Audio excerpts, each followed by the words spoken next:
Olá, amigos, tudo bem? Mais uma vez estamos juntos para o estudo da Palavra de Deus. Hoje, o juízo final. Você lembra que no estudo anterior, estudamos sobre o santuário e percebemos que Jesus morreu na cruz, ressuscitou ao terceiro dia e após 40 dias ele subiu aos céus. Assim que Jesus subiu aos céus, ele entrou no lugar santo do santuário celestial. Mas, de acordo com uma data profética, baseado em Daniel 8, verso 14, Jesus passou do santo para o santíssimo e agora, nesse momento, Jesus está no lugar santíssimo do santuário celestial, intercedendo por nós. Esta afirmação está em Hebreus 9, versículo 24. Ele comparece diante de Deus para interceder em nosso favor. Agora, o que ele está fazendo exatamente agora? Agora Jesus está fazendo o trabalho já de juízo. Ou seja, o juízo final já começou. E ele é dividido em 3 fases. Sabe, algumas igrejas falam sobre o juízo. Algumas músicas populares e até música sertaneja também falam sobre o juízo. E existe uma reza que fala também sobre o juízo. Você deve conhecer, eu vou rezar um pouquinho para você, tá legal? Creio em Deus Pai Todo-Poderoso, conhece? Criador dos céus e da terra, e em Jesus Cristo, seu único Filho, nosso Senhor, que foi concebido pelo poder do Espírito Santo, nasceu da Virgem Maria, padeceu sob Pôncio Pilatos, foi crucificado, morto e sepultado, desceu à mansão dos mortos, ressuscitou ao terceiro dia, subiu aos céus, está sentado à direita de Deus Pai Todo-Poderoso, donde há de vir julgar os vivos e os mortos. Eu vou parar por aí. A reza continua, mas eu paro por aqui. Você conhece essa reza, não conhece?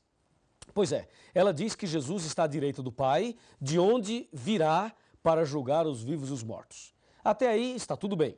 O problema é que a reza, as músicas e muitas igrejas não explicam como será o juízo. E é justamente esta explicação que teremos agora na Palavra de Deus, na Bíblia. Veja o que está escrito em 2 Coríntios, capítulo 5, versículo 10. O apóstolo Paulo, inspirado pelo Espírito Santo, diz assim: porque importa que todos nós compareçamos perante o tribunal de Cristo, para que cada um receba segundo o bem ou o mal que tiver feito por meio do corpo. O que eu gostaria de chamar a sua atenção e destacar nesse versículo é que todos nós compareceremos diante do tribunal de Cristo. Todos, ricos e pobres, reis, governadores, presidentes, ministros, todos. Pessoas brancas, pessoas negras, homens, mulheres, pessoas de todos os níveis da sociedade, de todos os tipos, de todas as posições, todos comparecerão naquele dia diante do tribunal de Cristo. Ou seja, no juízo final, nenhuma alma escapará. Todos nós passaremos em revista diante de Deus. E mais, nesse juízo final, não dá para praticar suborno, ou seja, se alguma pessoa extremamente rica, na hora do julgamento, vai perder a sua salvação e de repente ela resolve fazer ali uma barganha com Jesus e falar: Senhor, que tal um cheque aí especial para o Senhor quebrar o meu galho? Sabe, isso não existe. No juízo de Deus, a justiça e o amor e também a misericórdia triunfam. Tudo bem que na esfera humana, na esfera humana, como nós somos pecaminosos, cheios de defeitos, pode até acontecer algum tipo aí de suborno, mas a verdade é que no juízo de Deus, Deus é perfeito em tudo que faz. E se você deseja a salvação, é preciso se preparar a partir de agora. E deve saber que perante Deus não há nenhuma injustiça. Ou seja, ninguém será salvo injustamente e ninguém se perderá injustamente. A palavra de Deus diz que todos nós iremos comparecer perante o tribunal de Deus. E a pergunta é: o que é que Deus vai julgar? Exatamente o que será julgado por Deus? Me acompanhe nesse pensamento. O que é que Deus vai julgar nesse momento envolvendo todas as pessoas, todos os seres humanos? Abra sua Bíblia no livro de Eclesiastes, capítulo 12, verso 13 e 14. Repetindo para você, capítulo 12. Abra sua Bíblia aí, eu estou fazendo a mesma coisa aqui. Está bem aqui, Capítulo 12. Vamos ler somente o verso 14. O 14 diz, porque Deus há de trazer a juízo todas as obras. Percebeu? Todas as obras, até as que estão escondidas, quer sejam boas, quer sejam más. Vem aqui, chega mais perto. Aqui diz que Deus vai trazer a juízo todas as obras. Pode se aproximar mais, bem mais perto. Ó, Deus vai trazer a juízo todas as obras. E a palavra de Deus diz, até as que estão escondidas. Diz aí, quais são as obras que nós costumamos esconder? Escondemos as boas obras ou as más obras? Com certeza, as que nós mais escondemos são as más obras. E aí, você já cometeu algum pecado e escondeu? Existe algum pecado escondido na sua vida?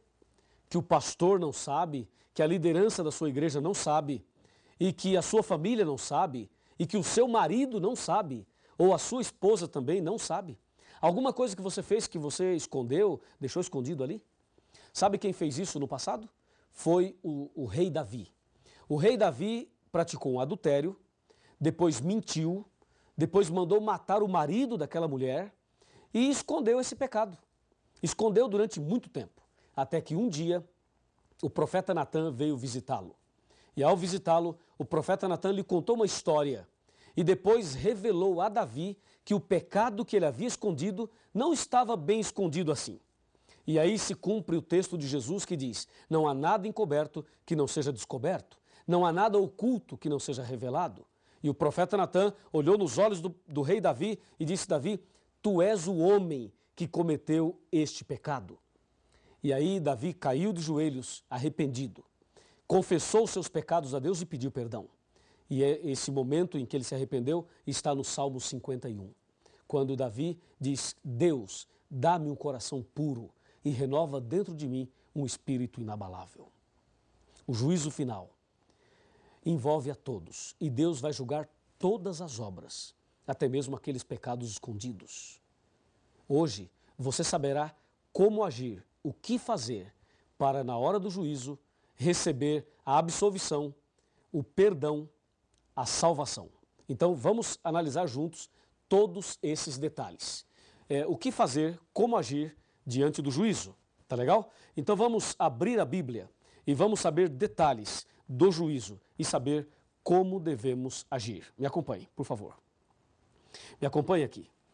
Aqui está. Aqui diz que Deus vai trazer a juízo todas as obras. Pense um pouquinho. Desde que você nasceu até agora, quantas palavras já falou? Quantos passos já deu? Quantos pecados você já praticou? Quantas coisas boas você já fez? O que se passou na sua vida desde o seu nascimento até agora? Se o juízo final terminasse hoje para você, você estaria salvo ou perdido? Você estaria com a salvação garantida? O que você acha? Pense aí. É o seguinte, se você está em dúvida, se alguma coisa te preocupa, então calma. Nós vamos agora analisar estes detalhes do juízo final. Primeiramente, quem é quem no juízo final? Quem é quem? Quem é o juiz? Quem é o advogado de defesa? Quem é o advogado de acusação? Quem são as testemunhas? E quem são os réus? E qual é a lei usada por Deus como norma no juízo final? Vamos saber quem é quem? Isso está tudo na Bíblia. E eu convido você para me acompanhar nessas leituras e saber então o diagrama do juízo. Quem é quem no juízo final? Para você entender muito bem isso, é preciso saber que o juízo está dividido em 3 fases. A primeira fase está em Apocalipse 14, versos 6 e 7. Abra sua Bíblia, Apocalipse 14, versículos 6 e 7. Está aqui, ó. A primeira fase do juízo diz assim, vi outro anjo voando pelo meio do céu, tendo um evangelho eterno para pregar aos que se assentam sobre a terra, e a cada nação, tribo, língua e povo, dizendo, em grande voz, temei a Deus e dai-lhe glória, pois é chegada a hora do seu juízo, e adorai aquele que fez o céu e a terra, o mar e as fontes das águas. Percebeu? Nesse versículo, ou nesses 2 versículos, encontramos, chegou a hora do juízo. Então aqui temos a primeira fase do juízo, que é o juízo atual, presente, que acontece agora. A segunda fase do juízo está aqui no Apocalipse capítulo 20 e no versículo 4. Aqui diz: vi também tronos, e nesses sentaram-se aqueles aos quais foi dada a autoridade de julgar. Vi ainda as almas dos decapitados por causa do testemunho de Jesus, bem como por causa da palavra de Deus, tantos quantos não adoraram a besta, nem tampouco a sua imagem, e não receberam a marca na fronte e na mão, e viveram e reinaram com Cristo durante 1000 anos. Então aqui nós temos uma outra fase do juízo que ocorrerá durante os 1000 anos. E a terceira e última fase do juízo aparece aqui em São Mateus, no capítulo 25. Mateus 25, versículo 31 até o 34 e depois o verso 41. Observe, Mateus 25, verso 31. Quando vier o Filho do Homem na sua majestade, e todos os anjos com ele, então se assentará no trono da sua glória. E todas as nações serão reunidas na sua presença.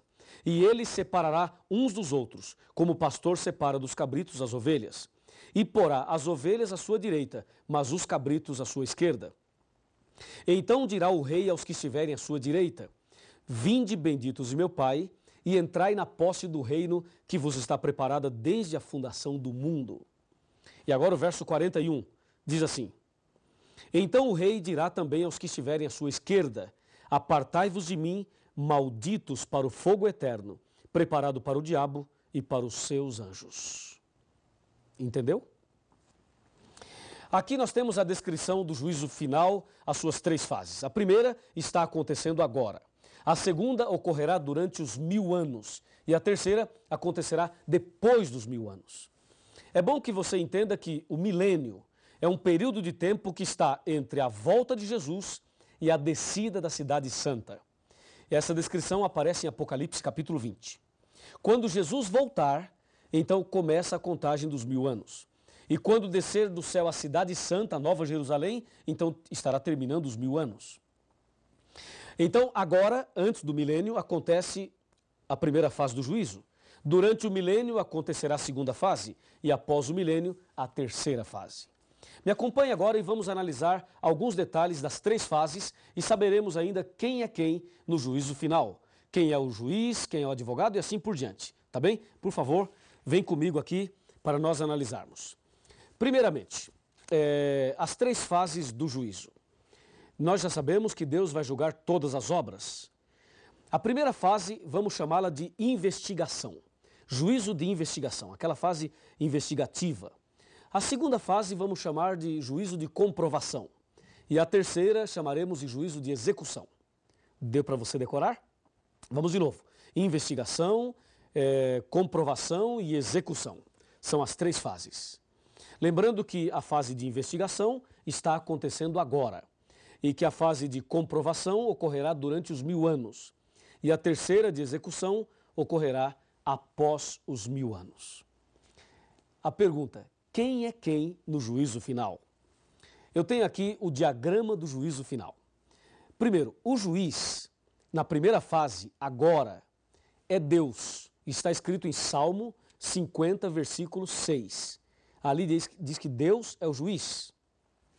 Na segunda fase, durante o milênio, o juiz já não é Deus. Quer dizer, Deus estará ali atuando também, mas, além de Deus, os justos, os salvos, durante o milênio lá no céu, atuarão como juízes. Está aqui em Apocalipse 20, verso 4 e 1 Coríntios 6, versos 2 e 3, que diz: não sabeis que os santos hão de julgar o mundo?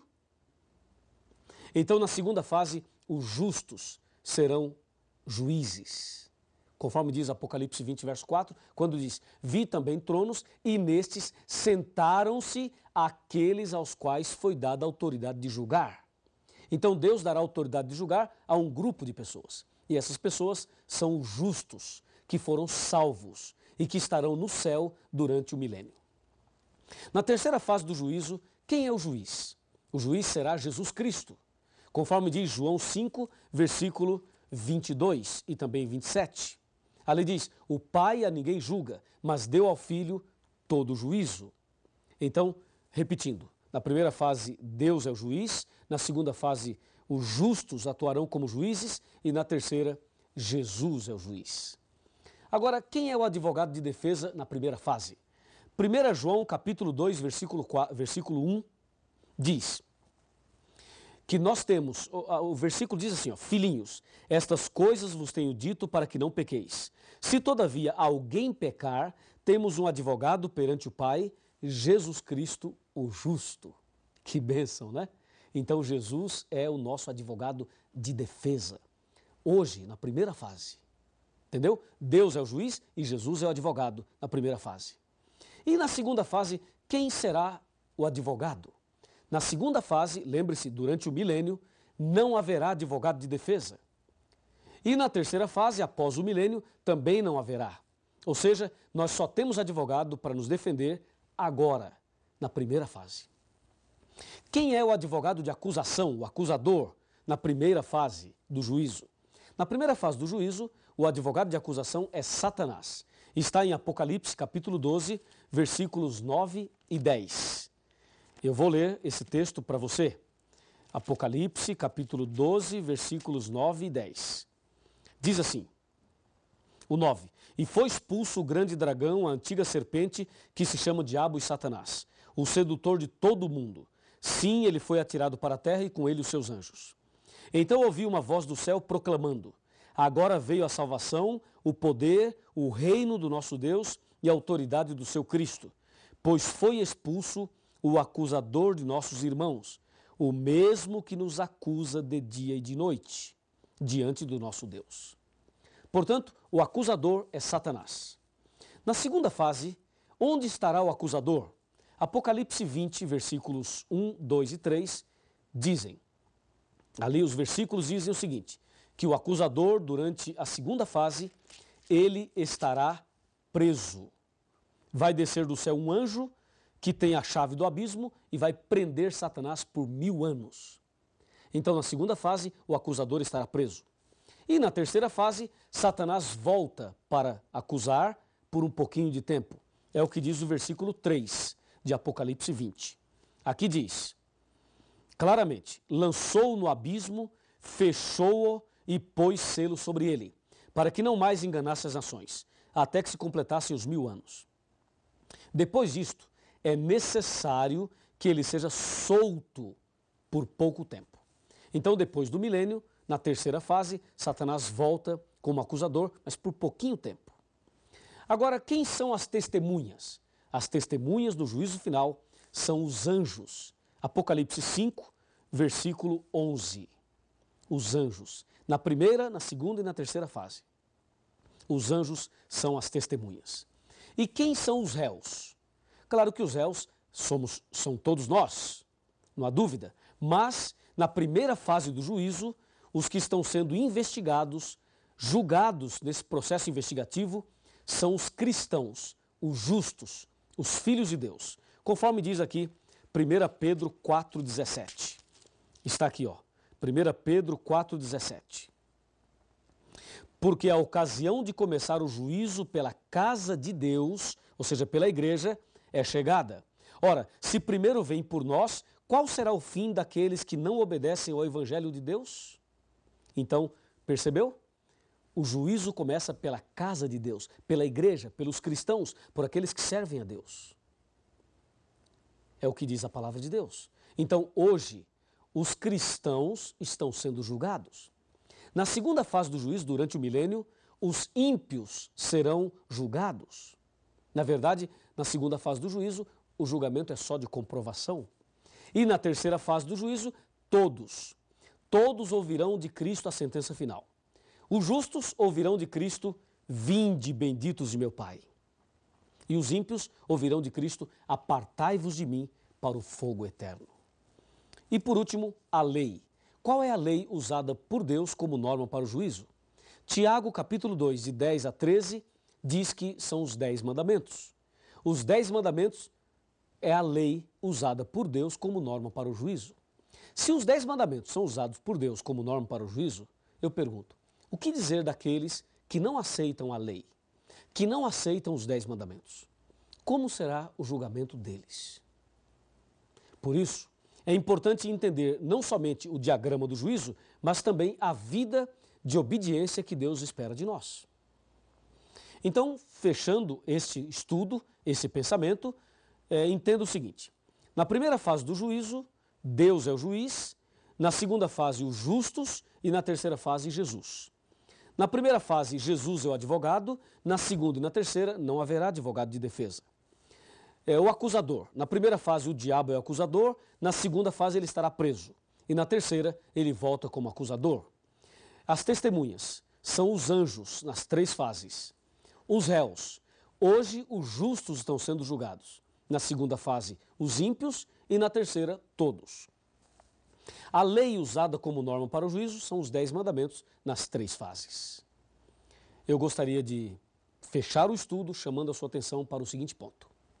Hoje, Cristo é o meu e o seu advogado, mas um dia ele será o nosso juiz. Então aproveite agora, já que Jesus está diante do Pai intercedendo por mim e por você. Aproveite esta oportunidade para se ajoelhar e clamar a misericórdia de Deus, para confessar os seus pecados, para pedir perdão pelos pecados passados, pelos pecados presentes e também por aqueles que você escondeu em algum momento. Confesse a Deus. Se você não lembrar algum pecado, peça perdão por aqueles que você não lembra e a misericórdia de Deus estará sobre você. E tenha certeza absoluta, quando chegar o momento final da história, se você for fiel, confessar os seus pecados a Deus, pedir perdão a Deus e abandoná-los e andar em comunhão com Jesus, com certeza você será vencedor e vitorioso. Eu creio nisso e por isso eu convido você agora, já que tomou essa decisão, a orar comigo. Feche os seus olhos, vamos orar. Querido Pai Celestial, muito obrigado porque o Senhor Jesus é o nosso advogado, porque Jesus intercede por nós. Muito obrigado por sabermos também que o sangue de Jesus nos purifica de todo o pecado. Quando chegar o momento da decisão final da nossa vida, que nós possamos estar preparados. Eu entrego esta pessoa nas tuas mãos, em nome de Jesus. Amém. Quando penso em minhas faltas e fracassos, e quantas vezes, meu Deus, decepcionei, eu me sinto incapaz e envergonhado. Não mereço ter jamais o seu perdão, mas Jesus deixou o seu trono lá no céu, morreu na cruz e assim me libertou. Remido fui pelo sangue de Cristo, remido fui por seu imenso amor. Escravo fui nas garras do pecado, Jesus me libertou. Remido fui, remido fui pelo sangue de Cristo, remido fui por seu imenso amor. Um escravo fui nas garras